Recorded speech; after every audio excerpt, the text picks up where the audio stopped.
We were exploring the World Bank Group's new FCV strategy, different ways to tackle FCV for the climate that we're currently living in.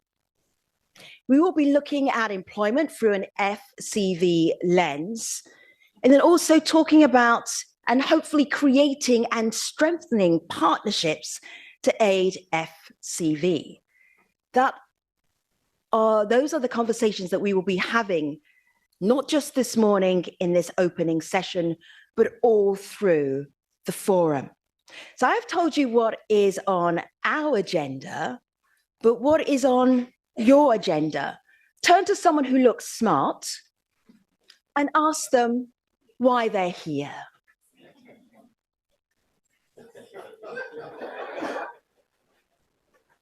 I was worried for a moment there were no smart people in the room.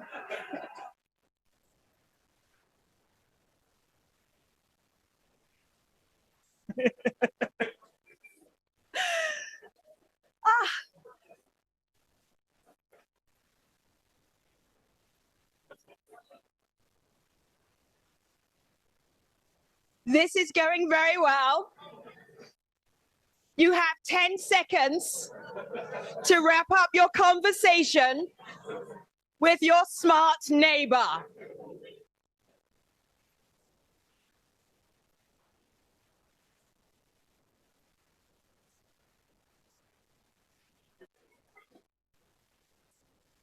I had no idea we had so many smart people with agendas and goals for FCV.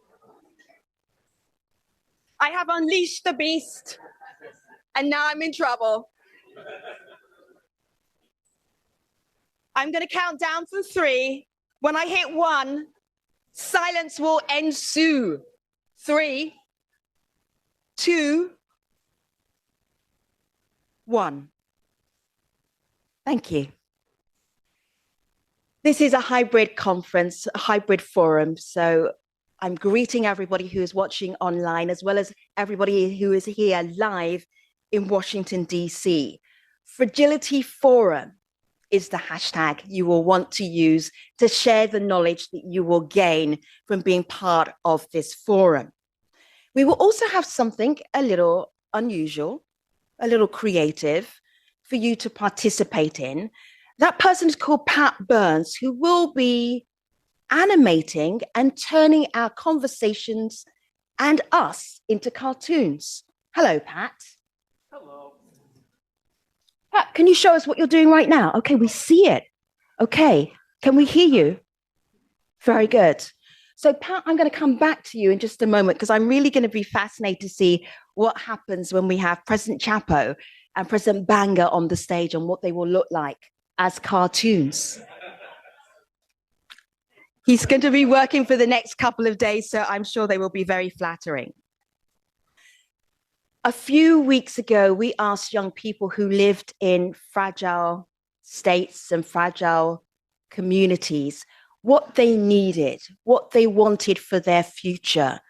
Because of their circumstances and their geography, they're not with us, but they were very clear about what they wanted us to do. Let's take a look at the screen.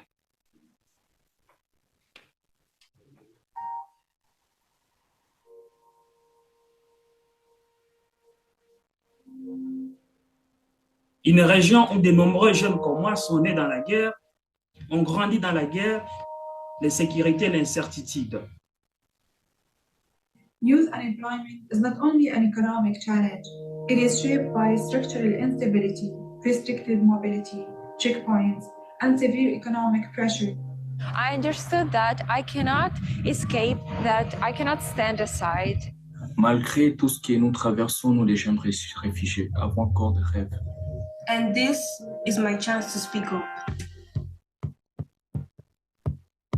Aujourd'hui, le manque de transparence et l'accès aux opportunités empêchent beaucoup de jeunes de réussir. I dream of a future where we can live with safety and hope. Dignified jobs would be young people earning their own, having agency, and being paid to do the jobs that they love while protecting the planet. It means young people should not have to struggle endlessly just to survive after getting an education. Mais pour que tout cela devienne possible, beaucoup de choses doivent changer. Ce qui doit changer est que le jeune vivant dans des conflits ne doivent plus être oubliés. لما الشباب يحصلون على الدعم والفرصة المناسبة يقدرون يطورون نفسهم. Young people are ready to contribute. Ce que nous demandons, c'est la chance. We just need the opportunity to put ourselves. Young people are not just survivors of conflict. We are leaders of change and hope for a better tomorrow. My name is Jason. My name is Anna. I am Cecilia. Je suis Mugisho Bachekinez Arnold. My name is Hawa Usman. Donc, donnez-nous juste le moyen et voilà, nous transformerons nos réalités.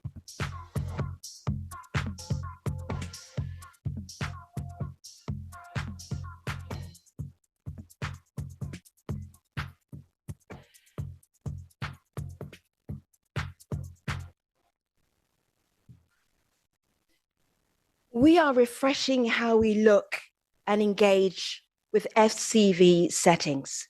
We will have two presidents to talk about their work and their ambitions and their goals.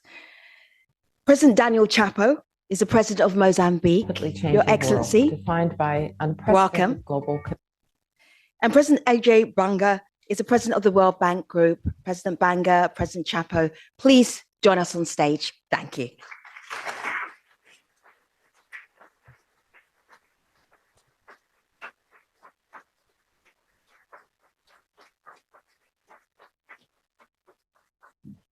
Another 10 seconds of applause, please. Wasn't quite long enough.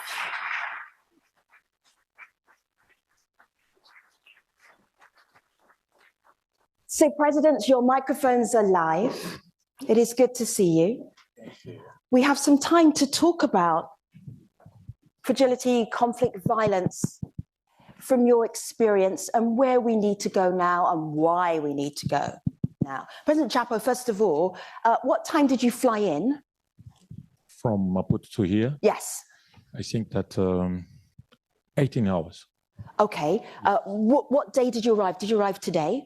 Yesterday, and I'll be back today afternoon. You're flying this afternoon? Yes. So I just want people to know how important FCV is to you as president of Mozambique. It's very important because my dream is to work to the people of Mozambique to give a better life. That's why I'm very excited always to work to the Mozambican people. There is so much we can learn from Mozambique in terms of climate shocks, in terms of dealing with fragility. Your expertise is next level. Yes, Mozambique with our location, we have always fragility, like with climate change, we have floods every year, first between October to December, but from January to March, it's used to increase and water and rain. That's why always we have challenge with floods, cyclone, and rains in Mozambique. This is our big challenge with climate change. President Banga, I'm really intrigued by why at this point the World Bank is looking at fragility, conflict, and violence. What is the scenario that makes it quite key to the work that you're doing? Yeah, so first of all, you had said that you wanted to know what the sketch would look like with the two of us on stage. It's one 7.5 foot tall guy and one under 6 foot tall guy. That's how it works with President Chapo and me. Why is this important? So it's first of all, there are some facts which, David Miliband is here. I'm sure he'll be on stage in a little while. I can't see him sitting in the audience all day. So if he's on stage, he's going to tell you, all jokes aside, that the number of people who are suffering as refugees has multiplied many times. And then he'll tell you a stunning number, which is the average time that they spend in a state of mind as a refugee is over a decade and a half. That's a serious problem for development, first. Second, more than half the world's poor live in countries that are FCV. Third, our financing has gone from $4 billion in 2015 to 30 plus last year. Part of that is for a good reason, we're engaging. Part of that is for the poor reason of the scale and size of the problem multiplying. We just need to find a way to get out of this cycle. And the World Bank's focus on poverty alleviation through creation of jobs for young people, which you could hear on the screen during the video, cannot be done unless we tackle this head on. And that's why it's important. President Chapo, what is your vision for Mozambique moving forward? If you talked about climate shocks, yes. But there's also conflict as well in Mozambique. And historically, there's been conflict in Mozambique. So how do you plan? How do you get out of this? Recovery? What's next? Thanks so much. Let's to say thanks so much, World Bank. Thanks so much, Mr. Ajay, President, to invite us to be here to talk about Mozambique. We have two challenges. First is floods, cyclone with climate change. But in north of Mozambique, we have terrorism, That's why I think that it's easy to do investments about fragility before the conflict, not after the conflict. After the conflict, it's expensive. That's why I think that to Mozambique is very important to talk about investment. To talk about investment because we have now in Mozambique 4 investment in LNG projects in north, in zone where we have terrorism. I'm talking about the project of ENI. This is Italian company. 2 projects. The first project we are calling Coral South, other project Coral North. The 2 projects in something like $15 billion. And the other project is the project of the leaders Total. We are talking about either $15 billion. And the biggest project the biggest private investment in Africa is the project of ExxonMobil, $20 billion. I'm talking about $5 or $6 billion in next 5 or 10 years. But we have a challenge, terrorism and floods, cyclone. That's why now our people in Mozambique, we want to think about how we can resolve the fragility, because we have many young people, you don't have jobs, you need jobs, you need, what can I say? The people need skills, the young people. And I think that to fight against fragility, the key is investment. That's why our vision, to give the answer to your question, is, what can I say? We want to diversify our economy. Now we are talking about LNG, but you know that in future, maybe 20 years, 30 years, the LNG will be over. That's why in Mozambique now we want to diversify our economy. In Mozambique, we have assets in energy sector. That's why last year we invited Mr. President Ajay to come to Mozambique to see our assets in energy sector. Let me, with your permission, to say thanks so much, Mr. President Ajay, to be in Mozambique, was together, and you saw our assets. In Mozambique, it's possible to do hydropowers. We have our principal hydropower now in Tete province to export energy from Mozambique to our neighbor country. I'm talking about South Africa, Zimbabwe, Tanzania, Zambia, Malawi, many of our neighbors countries. We have assets, we have demand in our neighbors' country. And you know that gas is something like raw materials. That's why it's possible to do a fertilizer with gas. And with our national company, gas company, ENH, it's possible to do power plants, to do more power plants and transmission line from Mozambique to our neighbors' country. We think that we have assets in energy sector, potential to do agriculture, tourism, digitalization process, industrialization. We have two principal corridors in Mozambique. That's why we think that transport and logistics is potential to do investment in Mozambique. I'm talking about investment because fragility now is real in Mozambique with floods, with cyclone, and with conflict in Cabo Delgado province. I think that solution is investment to find employers to the young people. I want to say thanks so much again, World Bank, Mr. President Ajay, because we are working together now to know how we can give the skills to the young people. It's very, very important skill to the young people, because if we have the young people, you don't have a job, you don't have employers. This is a big fragility. That's why the terrorism, it came from out from Mozambique, but some young people is the Mozambican young people, because you don't have job, you don't have employers. This is a big fragility. That's why I think that the investment is solution. Development Mozambique is solution to fight against fragility. President Banga, it's intriguing listening to the president of Mozambique talking about this is how we are building our way out of fragility, conflict, violence, instability. But the World Bank 4-year strategy goes beyond Mozambique. It's global. What would you pick from that strategy that would be helpful for our attendees today to understand? Partnerships, jobs, private sector? I mean, so first of all, let's go back to that statistic we talked about, right? The money going in from 4 to 30 plus billion. The question is that money going in for the users for which it would be best designed to deliver the most impact?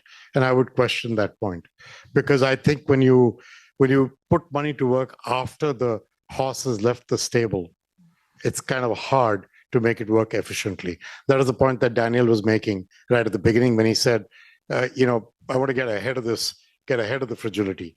You have to find a way, I think, for us all, not just the country of Mozambique or a president in another country, or people like us or the UN or David or others. We have to find a way to engage earlier when we get warning signals flashing about a country going in the wrong direction, and see if at that time, by putting all our resources to work, by combining all shoulders to the wheel, can we turn the tide of that movement? Can we bend the curve of that movement? And I think for that, there's many things to do. We're working on you'll see later today, we're working on a predictive kind of index of resiliency with Stanford Hoover's institution, which is not just for us, but they're going to use it using data from a number of sources, try to see if that can give us an early warning. You still have to apply the knowledge of people on the ground you talked about partnerships, humanitarian agencies, faith-based organizations, institutions like the International Rescue Committee, others like that, other MDBs, the UN. There's a whole bunch of people who still operate on the ground. And the question is, can we use the feelers they have out there to get better information, to give us better insights, which add to the data we get from the kind of index that Hoover will produce? So the first thing is, can you get ahead of the curve? And then can you engage with governments in a way that shows whether, if a government is really committed and is trying to get ahead of the problem, should we engage with them differently from one that shows lower commitment, lower ability to use money wisely? So I think those are the first set of steps. The second knowledge piece to know is that in these FCV countries, in the next 10 years, 250 million young people will come of age to be of working age. Mm. And as Daniel just said, if you don't get a job for them, only bad things will happen. Whether it's it's fragility, it's social unrest, or it's illegal migration, or it's unwilling but unwitting, but then eventually ending up in terrorism or things of that nature. All of that needs fixing. And you can't do that without creating jobs for these people. And the reality is that 90% of jobs are created in the private sector. And Daniel talked about Total and Exxon and ENI, and I think those are important, as is EDM, his electrical utility, but then there are all these small, micro and small enterprises who actually create the overwhelming majority of jobs of that 90% that come from the private sector. So the question is, can the World Bank change its approach towards dealing with these small and micro enterprises and see if we can help them find stability even in a conflict-affected country? Because they exist. They're still enterprise in the north of his country. When we were together, where he has this issue, there's still private enterprise on the ground. The question is, can we get them the support and the systems that they can pull through this problem? So that's kind of the issue on private enterprise. And the third thing on jobs is, and I've been banging around on jobs for the 3 years I've been here, I believe that development has got fractured into individual causes for good reasons, but poor outcomes. Because individual causes mean that your money doesn't combine together. 1 + 1 doesn't become 3. You know, if in healthcare, you care about vaccinations on the one hand and buying medicines cheap on the other, the health minister on the other side is not interested only in vaccines and is not interested only in cheap medicines. They're both very important. But what they really need is the ability to deliver universal and primary healthcare to their people. So you've got to start finding ways to not allow development to get fractured into individual causes, but to step back, look at the big picture. And here the big picture is young people and their future. Mm-hmm. And that requires investment in infrastructure, roads, bridges, airports. You know, he's talking about corridors. He has 3 corridors in Mozambique that make sense. 1 north-south and 2 east-west, 1 lower down towards the southern tip and 1 in the center. And if he gets these 3 done, not just for energy, he needs them for agriculture and tourism and other things to work. Those are all part of investment in infrastructure. Then there's the investment in human infrastructure, schooling, skilling, healthcare. Yeah. And only then can you talk about the right governance. So Daniel is busy working. We've got a private sector advisory group in Mozambique. We're trying to give him feedback from them on what his government can do better to enable small, medium, and large enterprises to flourish. And then comes the issue of private capital investment. If you go the other way, you're not going to get private capital to come if they don't get the right infrastructure and they don't get the right governance. Both are very important, and his government is seized of that. Having said that, any political system, 2 steps forward, 1 step backward, half a step sideways is part of life. The question is, on the whole, can we keep moving in the right direction with the sense of urgency that I think you need to feel if 250 million young people will be ready for a job in 10 years? That is a very short time frame, very short. With this short time frame, President Chapo, you have an inclusive national dialogue to guide your direction. Yes. Tell us more about that, please. I think that we don't develop in any country in the world without peace and security. You know, peace and security is the key to development and country. And in Mozambique, we think that it's very important to talk about our challenge, you know, with all people, public sector and private sector. That's why now we are doing national dialogue with all people. I'm talking about private sector, public sector, and all the people, the young people, women, men in Mozambique, to find our challenge and to discuss how we can change something, for example, in political way, economical way, commercial way, and about business in Mozambique. That's why in my office, I have delivery unit to open Mozambique to the business, and we're doing many reforms in Mozambique. With this reform, we want to change Mozambique. We want to open Mozambique to the business. We want to, our focus now is private sector, you know. That's why I'm talking about, for example, the transport and logistics. I'm talking about agriculture. I'm talking about infrastructure. I'm talking about LNG project in North. But you know that we have terrorism in North. That's why we want peace, and national dialogue is very important to find the way how we can put Mozambique in peace and security situation. But let me to explain you, with your permission, that, for example, in North, in Cabo Delgado, we have the LNG project. Is $50 or $6 billion in the next 5 or 10 years. But it's very important to talk about social responsibility with multinational company, to talk about local content. That's why in Mozambique now we approved the new law of local content. It's very important to fragility and about how we can work together between public sector and private sector. In Mozambique, we have 3 models to work together with private sector.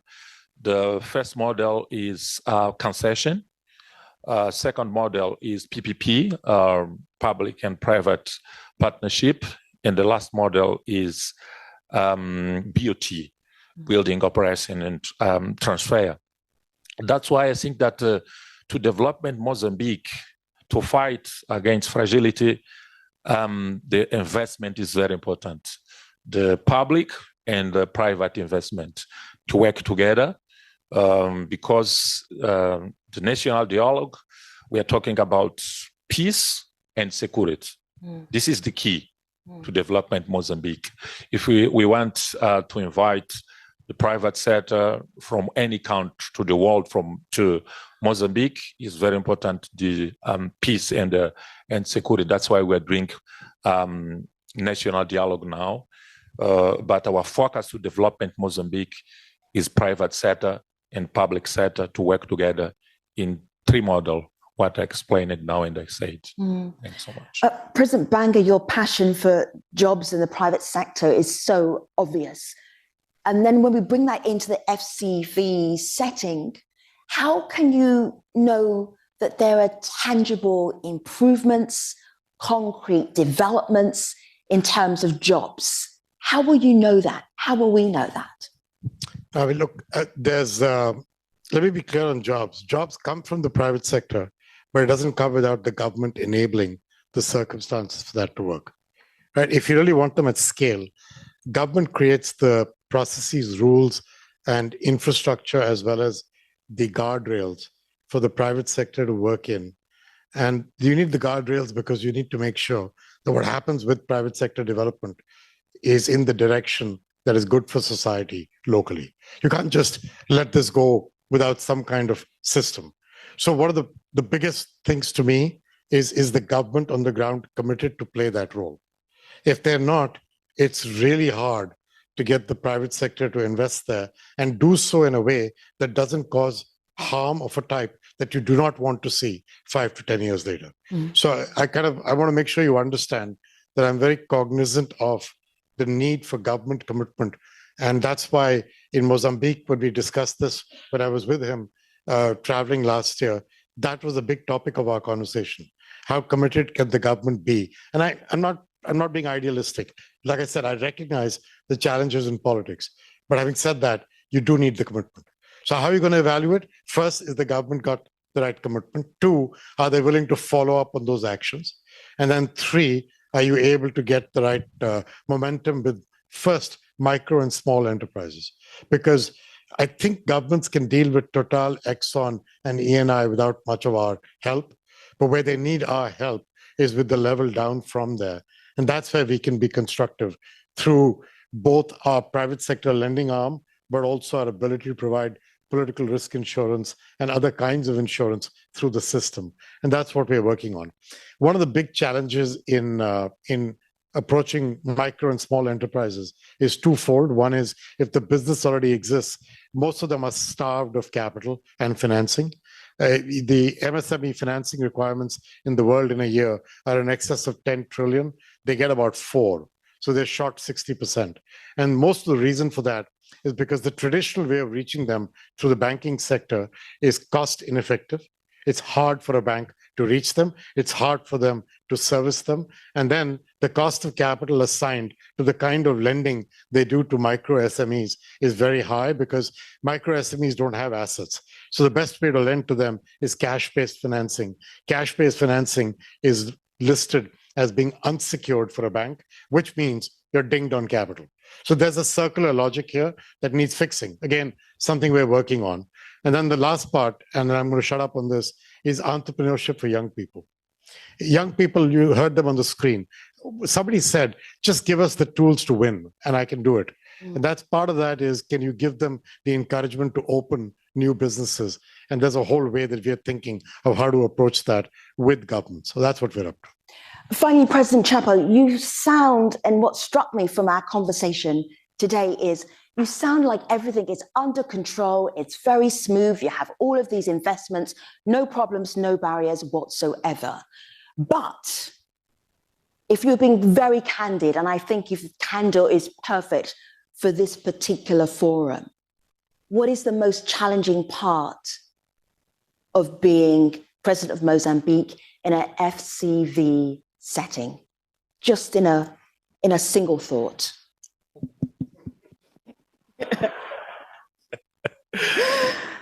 Thanks so much. I think that is good opportunity to be the president of Mozambique at this moment. That's why I say that we have good opportunity because with the LNG projects in North, we're in good moment, we're in good way. But the challenge is terrorism.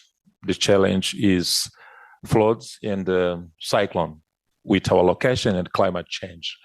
I know that the climate change is the world challenge, you know, but I think that is very important to think how we can resolve the challenge of the country like Mozambique, you know, because always in the every years we have floods, we have a cyclone, and in North, in Cabo Delgado province, we have terrorism. We are here to talk about fragility with this situation, cyclone, floods, and terrorism. We have many fragility. I want to repeat what I said in our conversation. I think that it's better to do investment before the conflict. Do you understand? Preparation. It's cheaper, preparation, you know? Yeah. Then after the conflict is expensive. That's why I want to say that it's very important to do investment now to create good environmental without fragility, then before after the conflict. President Chapo, I know what you're doing. You are seeding the meetings that you will have later on today before you fly back to Maputo, and I appreciate that. So President Chapo, President Banga, thank you very much. Thank you, gentlemen. Thank you. Thank you, President. Thank you, President Banga. Appreciate you. Thank you very much. Thank you. So if you want to share some of this conversation, you may already be doing it. The hashtag is #Fragility Forum. What is the World Bank Group's new strategy for FCV? You can actually look at it right now. You can look at the executive summary. If you point your phone camera to the QR code, you will find refreshed FCV strategy for the World Bank Group. I will leave it up there for you for a moment.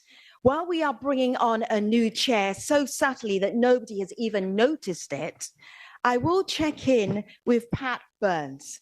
Pat Burns will be talking to you a little bit later in the atrium where we have so much activity happening. I highly recommend that you go there. But Pat, pick up your microphone and turn it on. And then I'm like really curious. Thank you, it worked. I'm really curious about, at a Fragility Forum, what are you cartooning? I am trying to capture what people's anxieties are all about. Mm-hmm. Because psychologists say that anxiety is uncertainty plus threat. Looking at things through a cartoon lens helps us dial down the threat and see what the possibilities are and maybe make way for hope. Thank you so much, Pat. Pat will be available to you today and during the Fragility Forum. We spoke a lot about jobs, private sector, and investment, and our next panel will dig deeper into that because they are creating those jobs, those opportunities in the private sector in regions that very well know FCV. I'm going to ask to come onto the stage Basima Abdurrahman, founder and CEO of KESK in Iraq, Roland Fumandan, he's founder and CEO of Greenhouse Ventures. Roland, welcome. And Patrick Ashi, who is president of the National Assembly of Côte d'Ivoire, former president of Côte d'Ivoire, and part of the World Bank Group's Jobs Committee. Thank you very much. We appreciate you.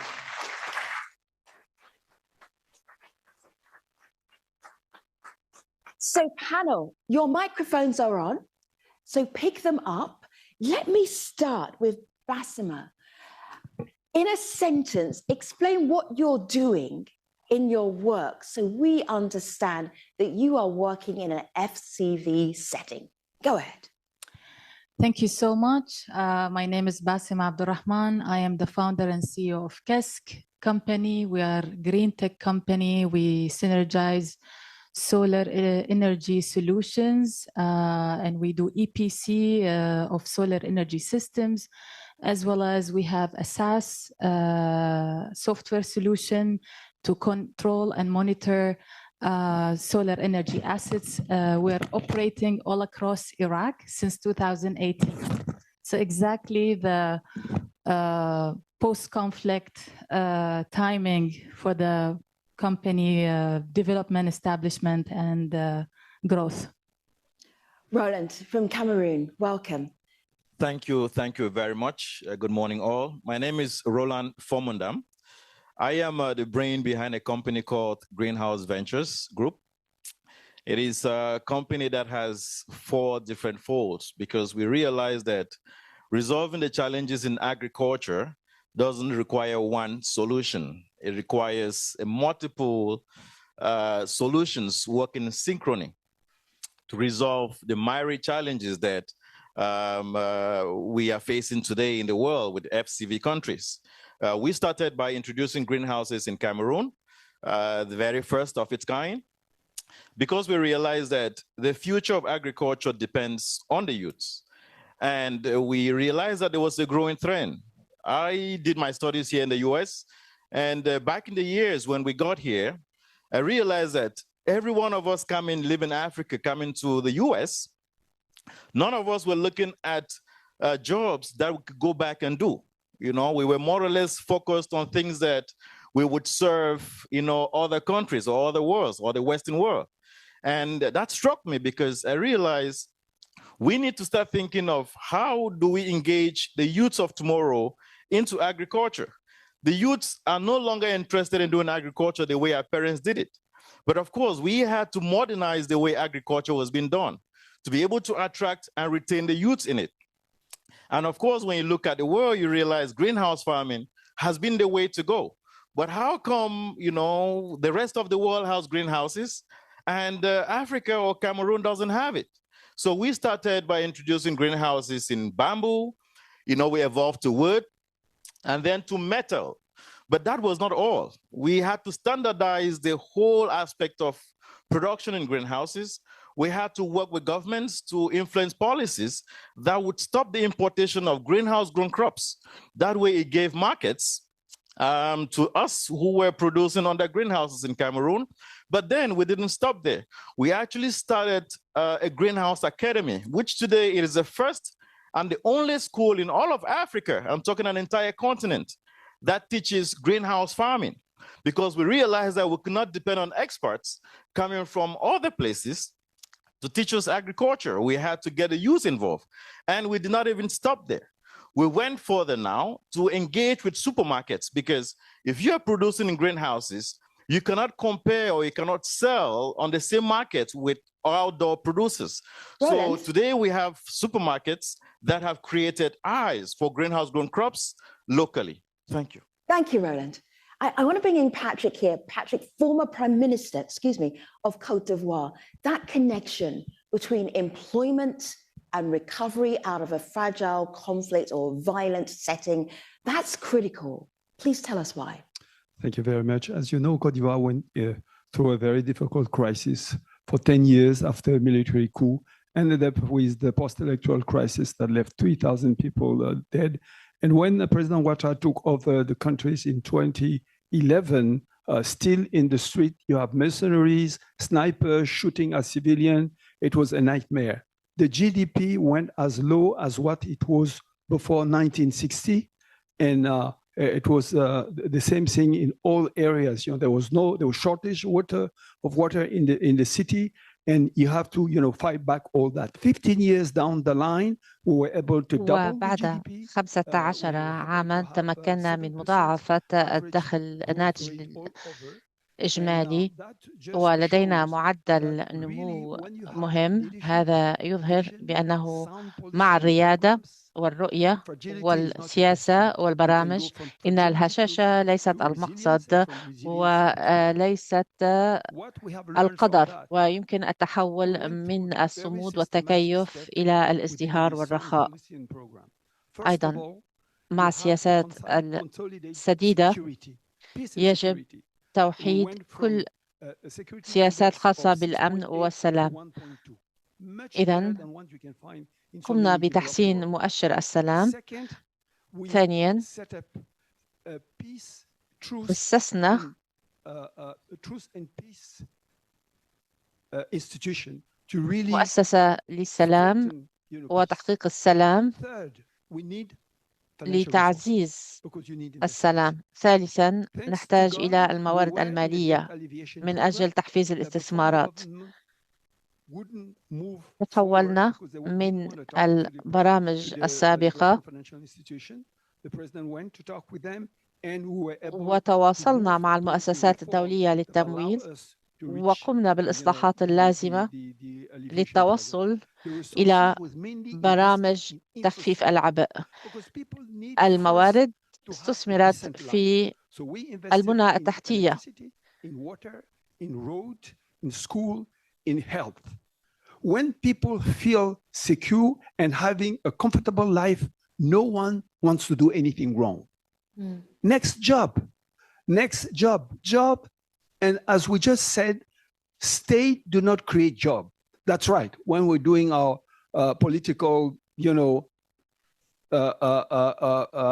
meetings and all that, we need to tell people, yes, we're going to create that many jobs and so on and so forth. But we all know that job only comes from the private sector.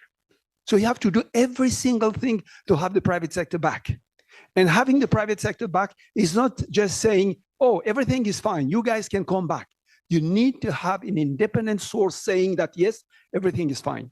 Thanks to God, African Development Bank has left the country because of the crisis. We knew we had to get African Development Bank. That would be a very strong signal to the private sector and the public sector outside development institutions to say everything is going fine. Yes, 3 years after the crisis, after 2011, African development moves back home. Second, as long as the United Nations Peace and Security Forces was at home, people felt that there was still not security. And yet, 5 to 6 years later on, we agreed with the United States, with the United Nations peacekeeping forces that they could withdraw. So they withdrew from the country. So what came back was a massive investment of foreigners. We went from 2011 to 2025, 16-fold, multiplied by 16-fold the foreign direct investment. That creates on that same period 3 million jobs. So now we're heading to be a lower middle class, upper middle class country, and we hope that we are going again, to reach 4,500 a GDP per capita in the next 5 years. Prosperity, and then we have hope. Issue now is the surrounding country still have terrorist issues on the border countries, But we have learned from our crisis, from our experience, that the worst situation is to have your own people involved in the crisis coming from outside. Because the foreigners, you can follow them, but your own people, they can be anywhere, and then they can harm you really bad. So we had this massive program with the World Bank and financial institutions on the northern part of the country, creating 25,000 jobs per year, and setting an environment where we work on school, health, education, so that the people living there, youth and less young, feel at ease at home. They don't want anything to disturb the environment. Kids are not interested in any mercenaries, any criminal activities. Okay. When they don't have alternative, just a motorcycle and $500 can put them in any crazy things, even against their country. Patrick. So, yes, so the things is, yes, you can stop with force, you can stop war, you can stop conflict, you can bring peace, but lasting peace only comes with job creation and nothing else. Patrick, the reason I paused you because I want to talk about that job creation. Bassima, you are doing that in Iraq, growing a business, creating jobs. How do you do it in that kind of situation, those kind of circumstances? What can we learn from what you're doing? Thank you so much for this difficult question.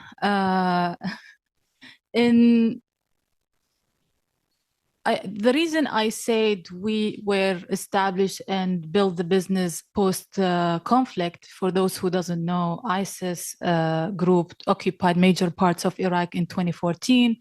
And 3-4 years later, there was like a huge operations to liberate, military operations to liberate these governorates. And development started around 2017 or post-conflict, transitioning from conflict to development. So this is when the company was established in a very, very critical timing. So we had to navigate through the fact that we are a business that is built around and needs to thrive within a healthy and developed ecosystem, but that did not exist. So when you ask me, how did you do it? I really don't know. Up until today, like what I was telling everyone, even like with the war in the Middle East today, and so many different waves of conflict, of continuous instability in the region, it affects us directly. We are a heavily invested company on solar energy assets that comes from abroad, and the Strait of Hormuz is closed for months now, and it took us, this is just one of so many ways we're going through. What I want to say today, we are a unique breed. Our type of business is not built on the government ecosystem. We are entrepreneurs who started from zero without support or financial support from any entity. We had to start with few $100s or a couple of thousands to establish a company and then build it from there little by little. So it's years of this slow development, but also resilience and navigating through every new wave that we go through. We have to, I don't know how to call it, but we need to continue navigating through things. And we're fighting every day as business owners to make sure that we don't close down. We continue the business. We might have to go through some hurdles, but what we are doing, we are generating sustainable jobs. And generating sustainable jobs is actually investment in stability. Because when the government is heavily relying on certain commodity, and 60% of that GDP and the budget is going to government fund, and 4 million to 5 million of population is relying on government salaries, This is already very fragile environment. So the private sector steps in. When everyone leaves during conflict, we show up, right?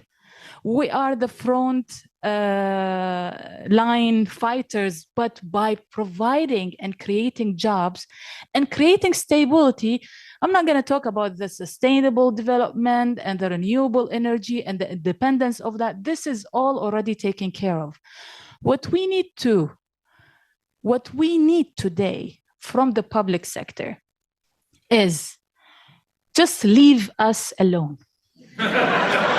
Seriously, we are not asking for money. We're not asking for anything. But when you see today, for example, like the strait is closed for months. And when you look at our annual budget and say, oh, how come you're not making 20% to 30% profit? I'm not convinced that you're making only 5 to 8%. Well, you are not amending your policies around what's happening in the region. You treat me just like any developed country. Actually, developed countries in Europe and elsewhere are more supported than us. We have not, as a country, as a government, moved on from the socialist concept. They talk about public-private partnership, but they don't behave like it. They sit with us in meetings. We were one of the few companies who pushed for the Central Bank of Iraq Development Fund for solar energy assets. We sat with the government to solve issues as the private sector. We said, just tell us what you want. They kept cornering us during the whole meeting, treating us like criminals. And everyone accepted. I raised my voice and I said, I don't accept this treatment. We're here to help. You're asking me to keep 3% of my budget with the bank to secure the investment of the central bank. But at the same time, who secures my investment when the situation is always unstable? And the jobs we create, it helps moving people away from armed groups, from militia. Let's talk about all of that. Don't we need to create the job opportunities that are from the locals to the locals, rather than let them getting paid by external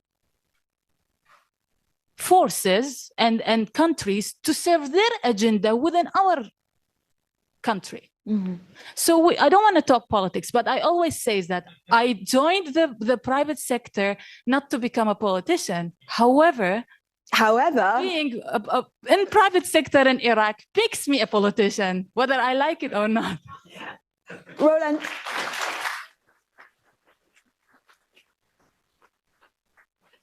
It is quite interesting to hear you say these things, and it is the same everywhere. You know, we in the private sector, like she was saying, at some point you become a target when you begin to succeed. You have more eyes on you. They don't care what value you bring to the economy. It is more about what can be gotten from you. But of course, I think that is what makes the mantra under which we work. For me, it has been very, very interesting because I looked at something.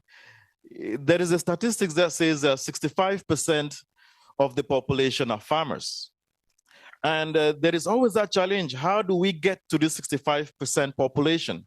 I think with the president talking here and talking about these micro enterprises, there was a question, how do we get to those people? You know, when the World Bank sits in Washington and sends money to commercial banks for this money to trickle down to farmers, it doesn't get to those farmers that we want to get to. It gets to those farmers who are big farmers, who are in the city, who have all the collateral, and who really do not need that. But how do we get to the bottom of the pyramid? These are people who are totally disengaged from the community. And we took that and said this would be where we want to have value. What did we do? We said one of the things that we have under the Greenhouse Ventures Group, we have developed, we established the first farmers microfinance in Cameroon. And when I say that, it is because we are focused on farmers. We are providing resources for farmers. Not only that, we are also providing them with a market, because it does not only serve for you to give them money.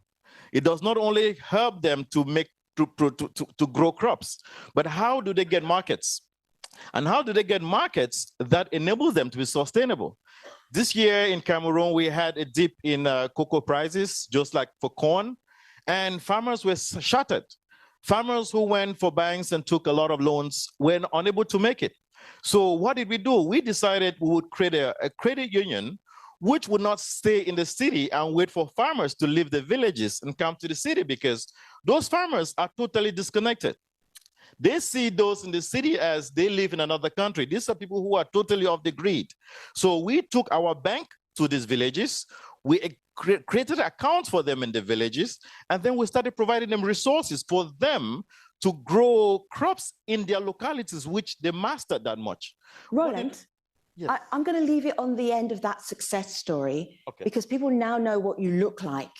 They know what you sound like, and they will come and find you for more conversation. Okay. But for our panelists, this was a little preview from Patrick earlier, who has so many great things to say. No lasting peace without the private sector. Patrick, what is your line that you want to leave our attendees with? What line would you like to leave them with? Yes, as I just mentioned, I think that still she needs us and we need her because, you know, we need fiscal revenue. We need each other. Okay, fantastic. We need fiscal revenue. Roland, do you have a line to end with? Patrick, people know what you look like and they know what you sound like. They're going to spend time with you. Yeah, sure. And I'm moving things along. I'm coming. But as a former prime minister, this might be a little bit of a tussle. That's right. No, I mean, we need fiscal revenue, definitely. And that's why we want the private sector to be there. We need fiscal revenue. The issue is what she's saying. What do I do with the fiscal revenue that I've collected, you know, and I should use that to create an enabling environment for her to grow, to become bigger. Because, and I'm saying it, you know, there is no way out with the job for the youth. The continent, at least, you know, Africa, as you know, we're going to have a gap of 400 million jobs in the next 25 years. Now, how are you going to insert this youth within the economic life without the private sector?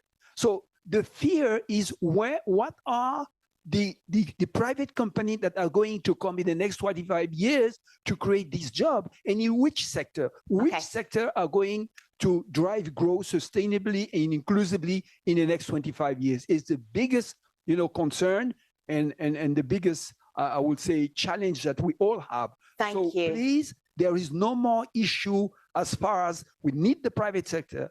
Only the private sector can create job. Without job, there is no peaceful rest and there is no growth and development. So now, how do we move, you know, to the next step? Talking to each other, and that's where we should start. Patrick, you know, I'm going to release you so you can talk to our attendees. Roland, I thank you. And Basima, leave us alone. Basima, Roland, Patrick, thank you. Appreciate you. That is a goal that we can attain. Thank you so much. Thank you, Roland. Thank you, Patrick.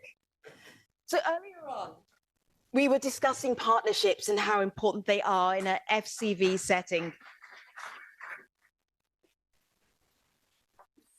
When presidents are applauding you, you know you did a good job on the panel. Take note, panel 3. We were talking earlier about the power of partnerships and how impactful that they can be. Also about finding data that actually supports the work so we can look at FCV in an innovative way. I'm going to introduce a video for you, which basically shows both of those aspects of what we're doing over the next few days. This is from Stanford University's Hoover Institute. They are in a partnership with the World Bank Group, and they're talking about some of the work that they're doing right now in the FCV setting. Let's take a look at the screen. Rapidly changing world defined by unprecedented global connection and complexity. Navigating this landscape now demands greater adaptability than ever before. Economic disruption, environmental pressures, and technological change no longer occur in isolation. They interact in ways that are often difficult to see until leaders are already being forced to act. In government, I learned that it isn't always a lack of information. There's more information than ever. The real challenge is understanding what matters, what is changing, and what may come next. That is why this work matters. At Stanford University and the Hoover Institution, we believe that scholarship can help solve problems in the real world. We hope that at this conference on fragility, or better yet, ways to think of resilience, you can contribute to solutions. Over the past year, under the leadership of Distinguished Research Fellow Dr. Sanjeev Kharam, Hoover has been developing the Global Resilience Intelligence Platform, or GRIP. GRIP brings together global data, rigorous analysis, and artificial intelligence to better understand resilience and vulnerabilities across nations. But this effort is about more than a single tool. It is about strengthening foresight, helping governments, institutions, and leaders anticipate change, and to help them make better decisions before crises unfold. This is not only a technology project, it is a collaboration, and we invite you to help improve the human condition in an increasingly uncertain world.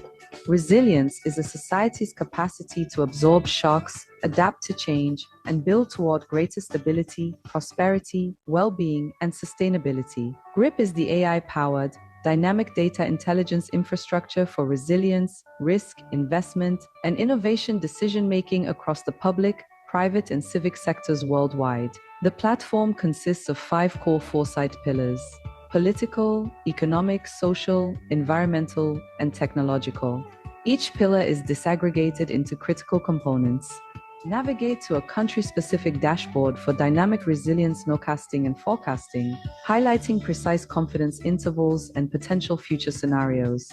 Members can understand the major drivers of resilience trajectories across and within the 5 pillars, explained in actionable language to inform more precise and effective decision-making powered by frontier AI modeling. Members can use the classifier tool to transform the nowcasts and forecasts into intuitive custom categories and traffic light diagnostics. Additionally, members can anticipate emerging global, regional, and national trends directly through user-curated watch lists across and within all regions of the world. GRIP provides rigorous predictive analytics revealing exactly how underlying causal drivers shape future scenarios, enabling decision makers to prioritize influencing the major drivers that will shift trajectories towards increased resilience and positive transformation. Finally, frontier large language models translate this mathematical attribution into structured narrative foresight, providing the strategic clarity required for proactive and decisive action.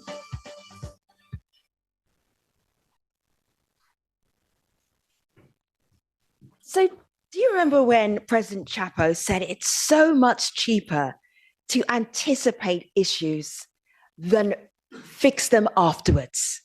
And that's really what the Hoover Institute is doing. It's helping with the working out where the risks are, anticipating ahead of time, saves so much money. Also an important partnership with the World Bank Group. And our final panel today is talking about partnerships and how they will help FCV and actually doing our work better. Let me bring onto the stage David Miliband, President of the International Rescue Committee, Carl Scar, Acting Executive Director of the World Food Programme, and Anne Bjerde, World Bank Managing Director of Operations. Welcome, panel.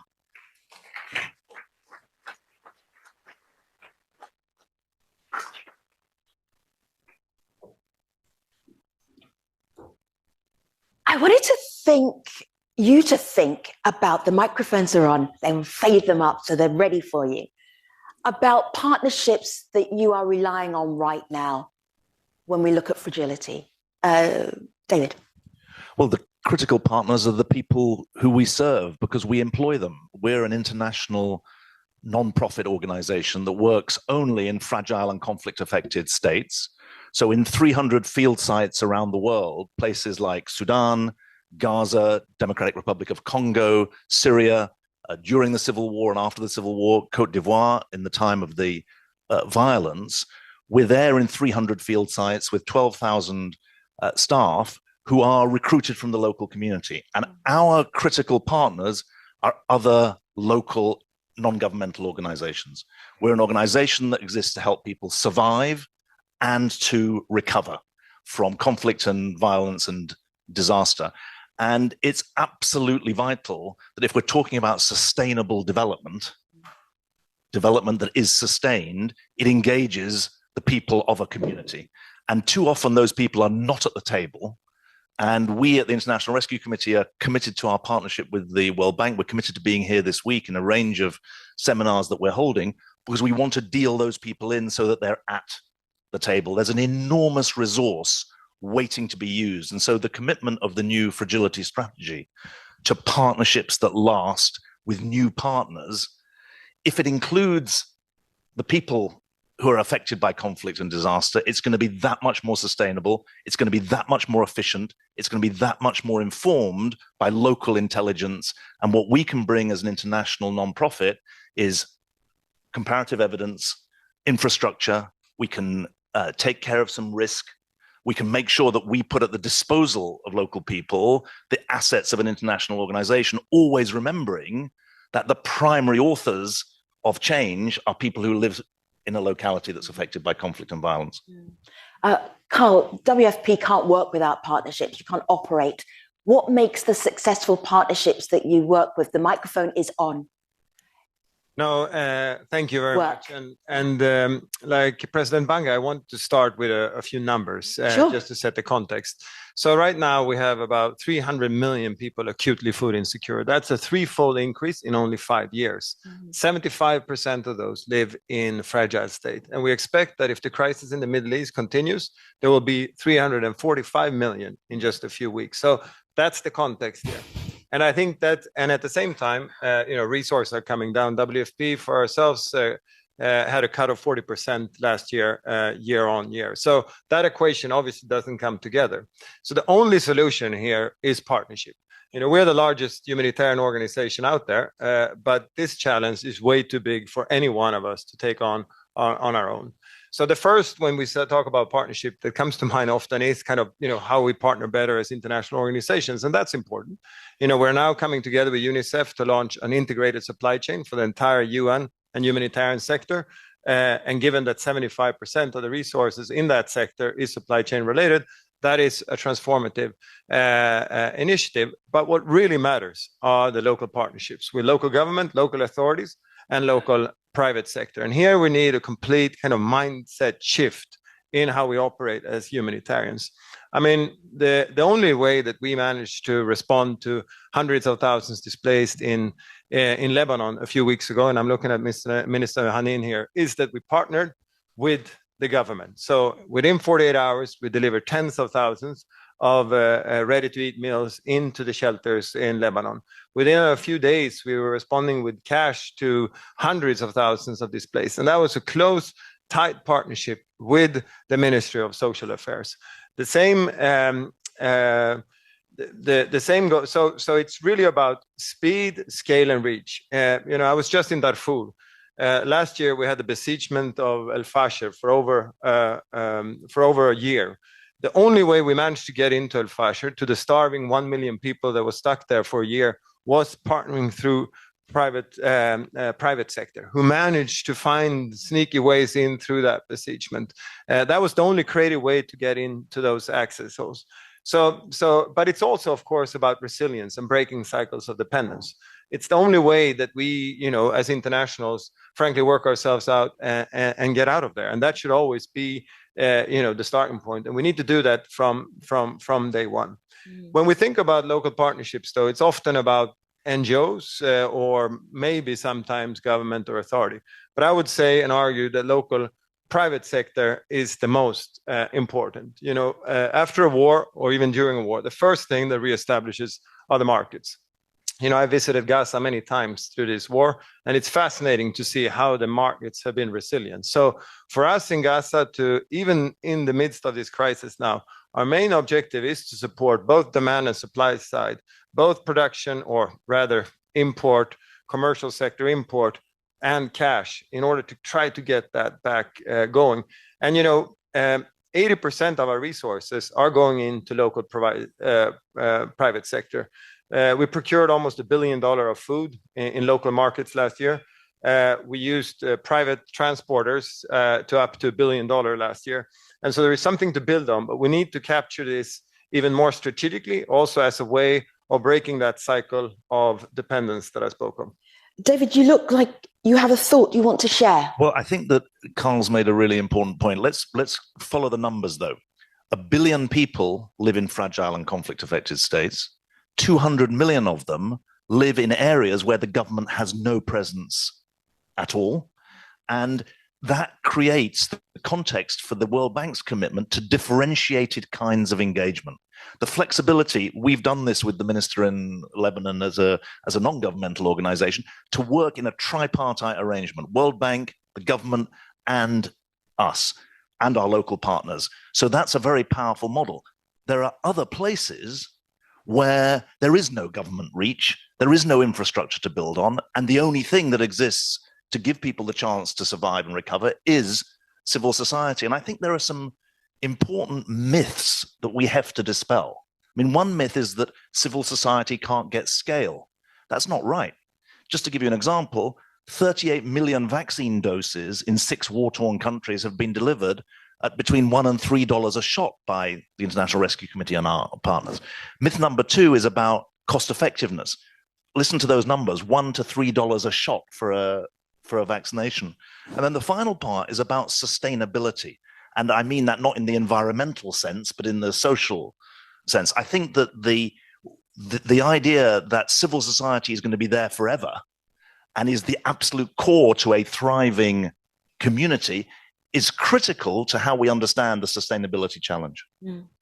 Anna, where are the gaps from the World Bank Group's perspective in the fragility arena where you feel we need to create partnerships, we need stronger partnerships? Where do you see those gaps? Thank you so much, Femi, and great to be here, in fact, with two great partners, and welcome to everyone to Fragility Forum 2026. So I think traditionally, our partners have always been, of course, the government, of course, the private sector, and also development partners. And it's really those three, in many ways, we have always focused on and worked through. And we have had, I would say, a select number of NGOs and civil society that we've worked with. What's different going forward and what we have seen emerge, and you heard some of it from David talking about complementarity, but also hard to reach places.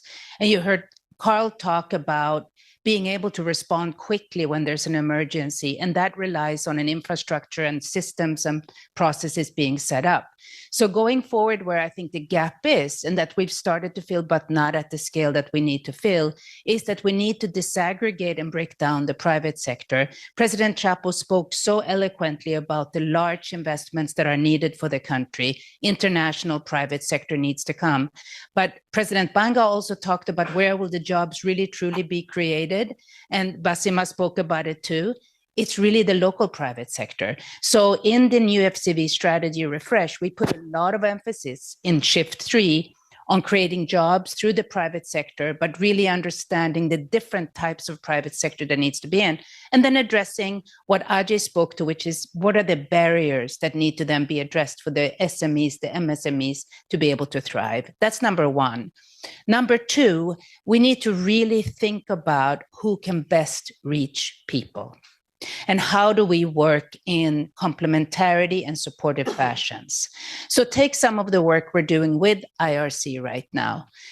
Look at what we were able to do in Lebanon, in fact, and we have Lebanon in 2 examples here. And I have to say the minister who's here, Hanin, who also, of course, is one of us, always good to see you come back home to the World Bank, really looked for how can I get the complementarity of these different players I need.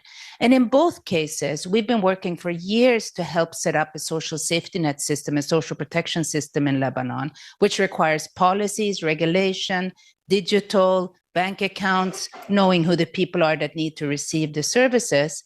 And then when the crisis hits, look who can come in, because now World Food Program is on site, can reach the people through the support.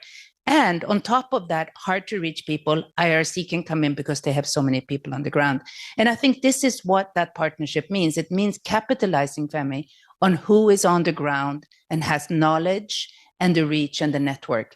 And then the third group is faith-based organizations. We started working more and more with faith-based organizations. It's about getting the trust of communities we're trying to serve. Sometimes a faith-based organization is actually the best suited.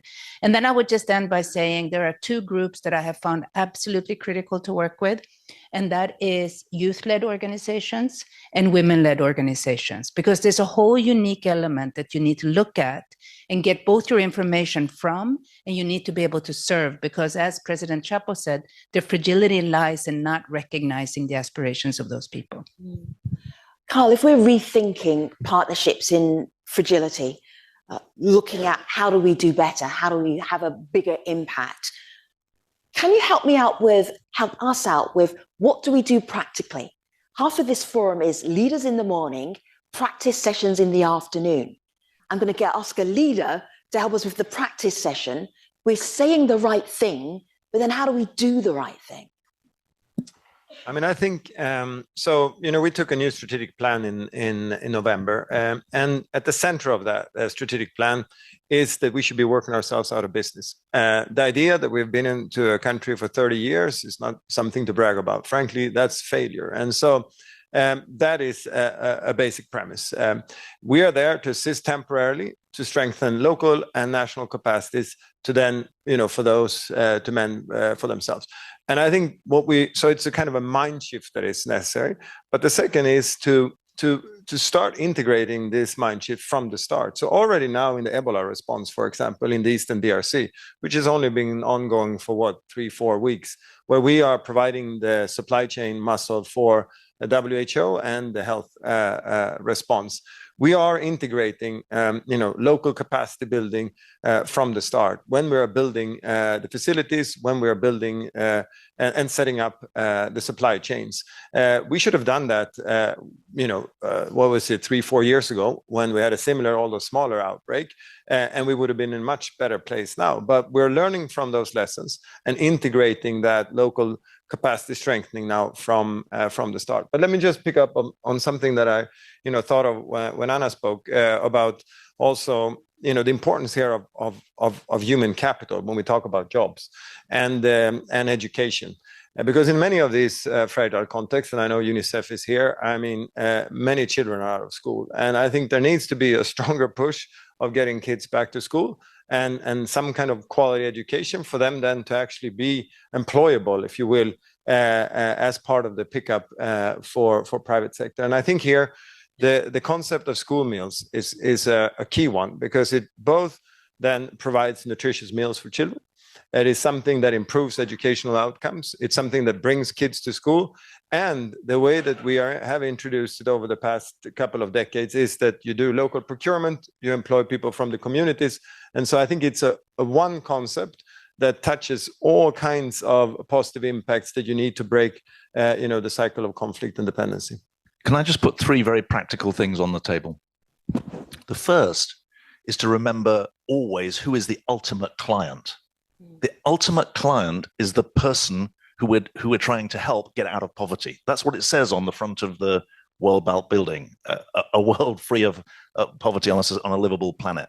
It doesn't say thriving NGOs, capacitated governments, busy private sector. It says people free of poverty. So number one, the outcome has got to be about the survival and recovery of the people that we serve. Secondly, transparent processes for deciding who is going to deliver, where costs are absolutely clear and where inertia is not the driver, but instead delivery is the driver. Third, there's been a lot of talk on the video and elsewhere about anticipating problems.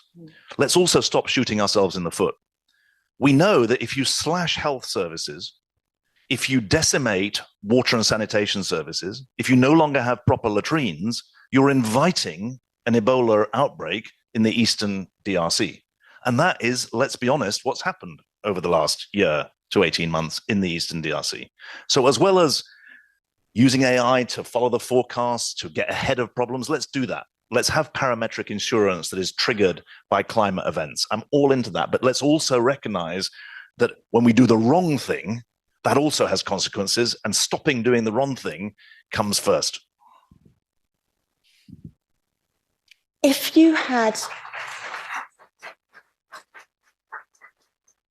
Did I not pause long enough for the applause? Thank you. Appreciate that. If you had one very concrete action to tell the World Bank today as they are looking at their new FCV strategy, what would it be? Carl. All right. I mean, we are the biggest, in the field, in our respective field, WFP, Humanitarian Agency, World Bank, the development giant. I think, what we would like to do is to move from the excellent partnership we have now to a truly strategic partnership where we understand the problems together and we find joint solutions to address those problems. I think since the president of Mozambique was here, in Mozambique, we have a great example of that, where we have been an implementer of a program delivering cash to people affected by climate shocks. Now we're instead working with the government to develop a social protection system that is responsive to those kinds of shocks, drawing on the field experience that we have from these years of delivering cash. And I think that's kind of the paradigm that I'd like to see over the next few years in our partnership.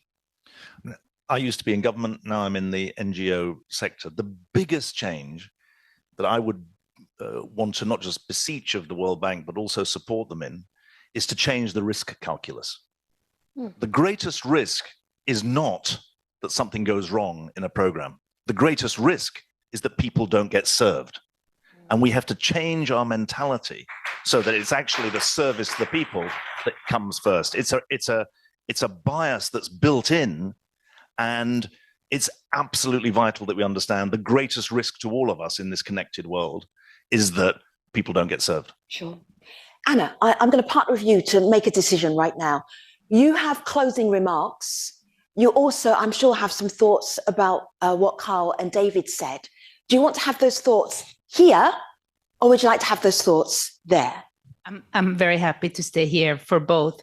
One thing I wanted to say is I absolutely think we need to always be in a continuous learning mode. FCV development is hard. FCV is on top of that also harder. But it's also where we see so much creativity and innovation. And I think we heard that this morning from Basima and Roland, and we heard from Pat country can do. And I loved what he said, from fragility to resilience to prosperity. That's what we need to hasten in the countries that we work in. So that is so important. But I also want to pick up on the important point that David made on making sure we never, ever lose sight of who we're trying to serve. And I was recently in Nigeria, and we were discussing with the private sector our new country partnership framework.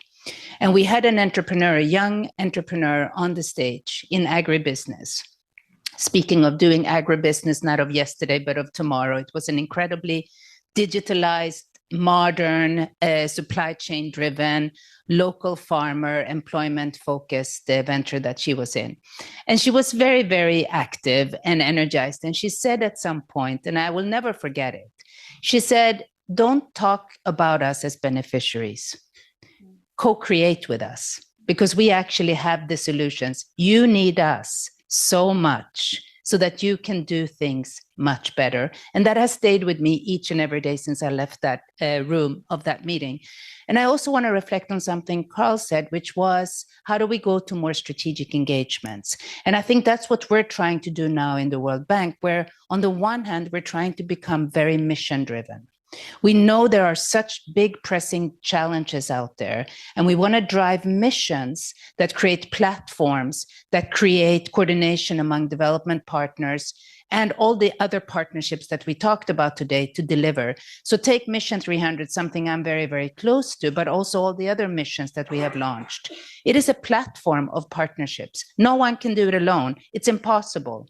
The targets are so ambitious that there's no way you can do it alone. So I think that's important. The second is to understand where you don't have all the input that you need. So I think what we saw from GRIP that Hoover and Stanford are developing, we don't do that. We can't do that. They can. We need to be able to rely on that. We need to understand, as the FCV strategy says, the security situation in countries better. We don't have that intel. Security players do, but we need to work with them and use that as input. So I think it's really understanding that we're not alone in this, and we need to continuously learn and listen so carefully. And maybe just by way of closing remarks, It's really hard to close out. But I heard a couple of things. I heard President Chapo again and again say two things. He has three sources of fragility that keep him up at night: climate change induced floods and cyclones, and the terrorism in the north. And he repeated it over and over again. The other thing he repeated over and over again is that the way out is investments that create economic growth, that create jobs. Ajay very much emphasized, and in some ways questioned, the effectiveness of money going in, because money needs to go in before the situation gets really dire. So he talks a lot about how do we anticipate better, and how do we do that in an intelligent manner, using our own information, our own knowledge, but also relying on others. I think the private sector, hearing from Bassima and Roland, it was very clear. On the one hand, leave us alone. I think that was very clear. Don't pull us into all the things that get dragged in when you're a policymaker. But on the other hand, we know the government has a role to play. So how do we get that a synergy going that is very, very constructive? I thought it was fantastic to hear from Roland about a greenhouse academy. I'm going to be looking to you to learn more about that, because I think farming in the future is so exciting for Africa. And we need to get the young people in, and we need to get the creativity. And I loved your example. And Patrick has so much experience that he brings to us each and every day, having lived through this in a country that has moved from absolute fragility to resilience to prosperity. And we now very much count on Cote d'Ivoire still dealing with its own issues in its borders. And as we also heard, it's easier to know who's coming in. It's not so easy to know who's inside. So I thought that was very intelligent. But most importantly, I think, are the voices we heard this morning. So keep listening to voices, keep sharing your own voices. And we really look forward to 3 days of exciting discussion. We hope that you really, really embrace the strategy. Give us feedback on it. We will do a very proper midterm review of it, but I don't want to wait for that. So if you have feedback, there's the QR code, engage on it, and really, really look forward to the next few days. And thank you so much for being here.